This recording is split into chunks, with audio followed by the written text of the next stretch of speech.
प्यारे बच्चों, आज एमल की गुड़िया की शादी थी। बारात बस आने ही वाली थी। गुड़िया की जुदाई का सोच सोच कर एमल के हाथ पांव फूल रहे थे। इसकी तमाम सहेलियां घर में जमा थीं और ढोलक बजा बजा कर शादी के गीत गा रही थी।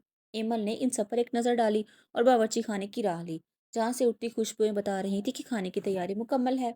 अम्मी, बिरयानी पक गई? एमल ने पूछा। अम्मी ने मुस्कुराकर कहा, अरे मेरी गुड़िया, सब तैयार है, बिरयानी और रायता भी, कस्टर्ड और शरबत भी।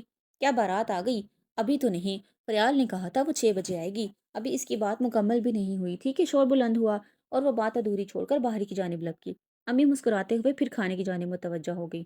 एमल की गुड़िया की शादी का सूट अम्मी ने खुद सिया था। सुर्ख शरारा कुर्ती और इस पे छोटा सा दुपट्टा, जिस पर लगा गोटा अम्मी से पूछ पूछ कर एमल ने खुद टांका था। फिर जहेज में इसने अपने हाथों से माचिस की खाली डब्बियों से सोफा सेट तैयार किया था। छोटे छोटे स्टील के बर्तन भी थे जो एमल को इसकी सालगिरह पर इसकी नानी ने दिए थे। और सबसे कीमती तो वो हार था जो अब्बा जान ने जमात सोए में अव्वल आने पर एमल को दिया था। एमल चौथी जमात में पढ़ती थी। वहीं इसकी फ्रियाल से दोस्ती हुई थी और आज इसी फ्रियाल के गुड्डे से इसकी गुड़िया की शादी थी। बाराती भी इसकी हम जमात थी। एमल और इसकी सहेलियों ने बारातियों का इस्तकबाल मुस्कुराहट और खुले बाजुओं से किया और उन्हें कमरे में ला बिठाया। एक दफा फिर सब ढोलक पर गीत गाने में मगन थी कि एमल को उदास देखकर फ्रियाल इसके पास आई। वाह एमल, जहेज तो तुमने बहुत अच्छा दिया है, मगर ये इस संदूक में क्या है? इसमें कहानियों की मेरी किताबें हैं, तुम्हारे घर में जब गुड़िया फारिग हुआ करेगी तो इन्हें पढ़ा करेगी। एमल ने शर्मा कर जवाब दिया। लो, फिरियाल तो पूरे दिन तुम्हारी गुड़िया से काम करवाएगी, इसे फुर्सत मिलेगी तो पढ़ेगी ना। हम ना बोली तो सब हंसने लगे। जी नहीं, मैं कोई ज़ालिम सास नहीं हूँ जो गुड़िया से सारे दिन काम करवाऊँगी। मैं तो इसे प्यार से रखूँगी और स्टोरीज़ तो हम मिलकर पढ़ेंगे। ओहो! ओहो! हमना ने फिर चोट की। इससे पहले कि फ़रियाल को जवाब देती, अल्तमश भाई निकाह पढ़ाने आ गए। आए तो वो निकाह पढ़ाने थे, मगर इससे पहले दोस्तों को पट्टी पढ़ाना नहीं भूले थे कि जैसे ही वो निकाह शुरू करें और सबकी तवज्जो इनकी तरफ हो, वो मेज़ पर रखे छुहारों का थाल गायब कर दें। आखिर एमल ने पूरे 1 पाव छुहारे अब्बाजान से मंगवाए थे और अपने छोटे भाई को एक भी ना दिया था। सज़ा तो मिलनी ही थी। सारी लड़कियां खामोश होकर बैठ गईं। अल्तमश भाई ने टोपी सर पर अच्छी तरह जमाई और फिर बिस्मिल्लाह ही पड़ी थी कि एक आवाज गूंजी। ठहरो, ये शादी नहीं हो सकती। सबने दरवाजे की तरफ देखा, जहां रानी गुस्से में भरी खड़ी थी। क्यों? फरियाल ने पूछा। क्योंकि पहले तुमने मेरी गुड़िया का रिश्ता मांगा। जब मैंने सारी तैयारियां करी तो तुम एमल के यहाँ बारात ले आई। मैं ऐसा हरगिज नहीं होने दूंगी। मेरा गुड्डा है, मेरी मर्जी में किसी से भी शादी करूं। वैसे भी तुम्हारी गुड़िया मैट्रिक फेल है और मेरा गुड्डा एमए पास।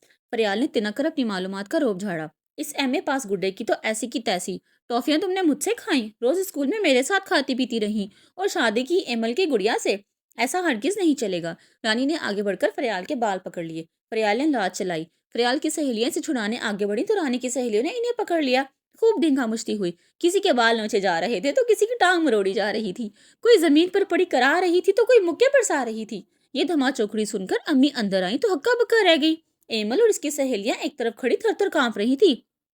रानी और फरियाल अभी तक गुत्थम गुत्था थी। अम्मी की आवाज भी दोनों को होश में न ला सकी, तो उन्होंने आगे बढ़कर दोनों को छुड़ाया। ये क्या बदतमीजी है? इंसानों की तरह बात करो। तुम दोनों यही कुछ सीखने स्कूल जाती हो। फरियाल और रानी एक दूसरे को गुस्से से घूरती रही। देखिए ना आंटी, फरियाल ने पहले मेरी गुड़िया से रिश्ता किया, मैंने भी हाँ कर दी थी। जब मैंने सारी तैयारियां कर ली तो एमल की गुड़िया से शादी करने आ गई। रानी रोते हुए बोली। क्यों बेटा फरियाल, जब आपने रानी से बात तय कर ली थी तो एमल को रिश्ता क्यों दिया? आंटी, मेरा गुड्डा है, मेरी मर्जी, मैं किसी से भी शादी करूं। मैंने वो रिश्ता तोड़ दिया। सच सच बताओ ना कि एमल की कहानी की किताबें और खिलौने देखकर तुम्हारी राल टपक पड़ी, इसी लालच में तुमने एमल को रिश्ता दिया। रानी चिल्लाई तो फरियाल को गुस्सा आ गया। इसने एक बार फिर रानी के बाल पकड़ लिए।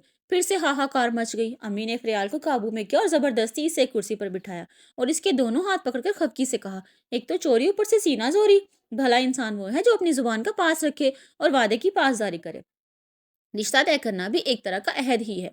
एक तो वादा खिलाफी की, दूसरा झगड़ा भी करती हो। चलो जाओ अपने घर, अब ये शादी वाकई नहीं हो सकती। अम्मी ने फरियाल को डपट कर इसके दोनों हाथ छोड़े और इसे दरवाजे का रास्ता दिखाया।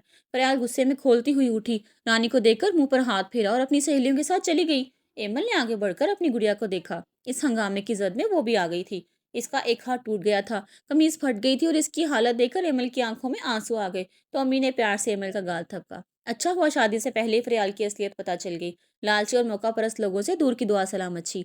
ऐसे लोग कभी किसी के दोस्त नहीं होते। गम ना करो, तुम्हारी और रानी की गुड़िया का बहुत अच्छा रिश्ता आ जाएगा। अल्लाह पर भरोसा रखो। इन दोनों गुड़ियाओं की इकट्ठी बारात आएगी और हम सब मिलकर इनका इस्तकबाल करेंगे।